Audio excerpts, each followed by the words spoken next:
kids. How are you tonight?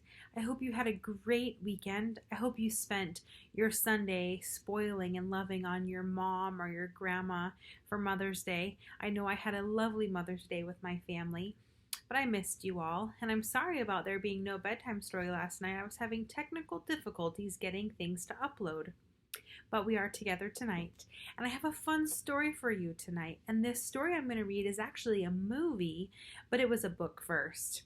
But it was written a long time ago in the 1930s, which is a long time ago for some of you guys.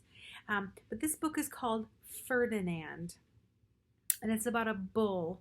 And there's a really cute movie out called Ferdinand that maybe you could have a family movie in it with your family and watch. But for tonight, we're going to read the story of Ferdinand.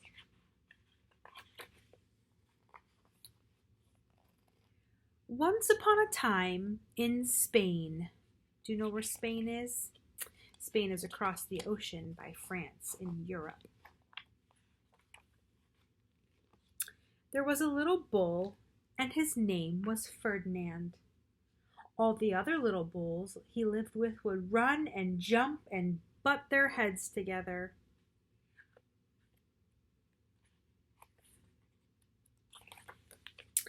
But not Ferdinand. He liked to just sit quietly and smell the flowers. He had a favorite spot out in the pasture under a cork tree. It was his favorite tree, and he would sit in its shades all day and smell the flowers. Sometimes his mother, who was a cow, would worry about him. She was afraid he would be lonesome all by himself. "Why don't you run and play with the other little bulls and skip and butt your head?" she would say. But Ferdinand would shake his head. "I like it better here, where I can just sit quietly and smell the flowers."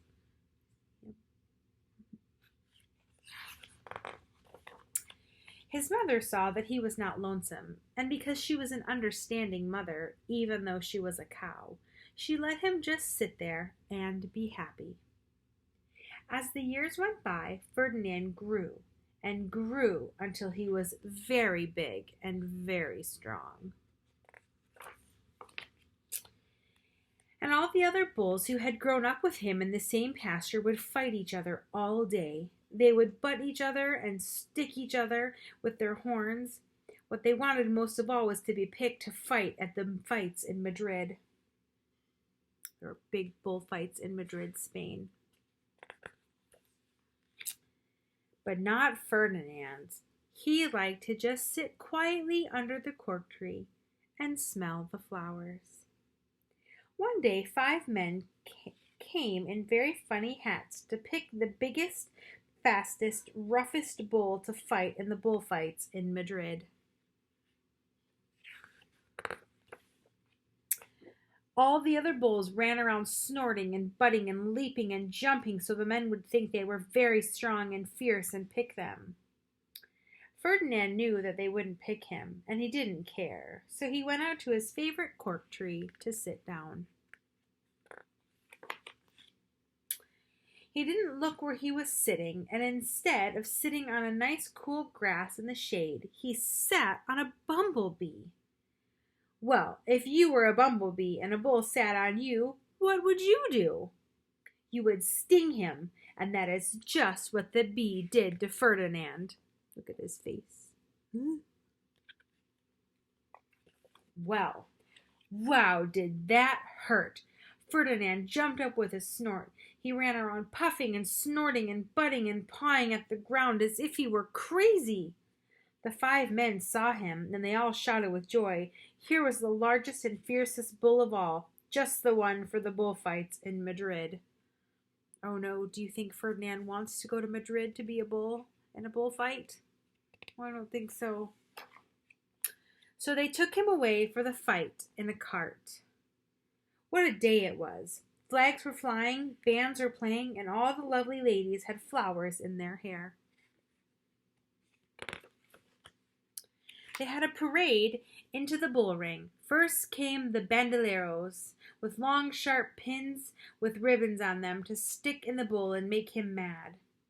Next came the picadors, who rode skinny horses, and they had long spears to stick in the bull and make him madder. That doesn't sound very nice. Then came the matador, the proudest of all. He thought he was very handsome and bowed to the ladies. He had a red cape and sword and was supposed to stick the bull last of all. Then came the bull, and you know who that was, don't you? Ferdinand. They called him Ferdinand the Fierce, and the bandoleros were afraid of him, and the picadors were afraid of him, and the matador was scared stiff.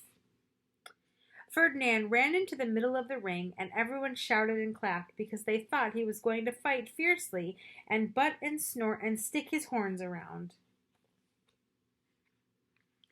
But not Ferdinand. When he got into the middle of the ring, he saw the flowers in all the lovely ladies' hair, and he just sat down quietly and smelled.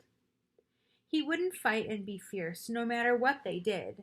He just sat and smelled, and the bandoleros were mad, and the picadors were madder, and the matador was so mad he cried because he couldn't show off with his cape and his sword. So they had to take Ferdinand home.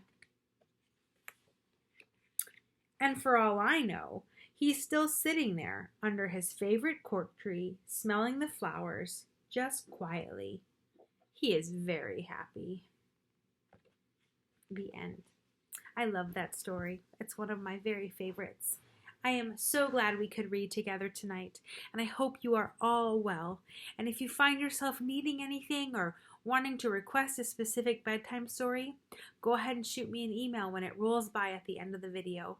You are loved, NBC kids, and we are so hoping to see you soon.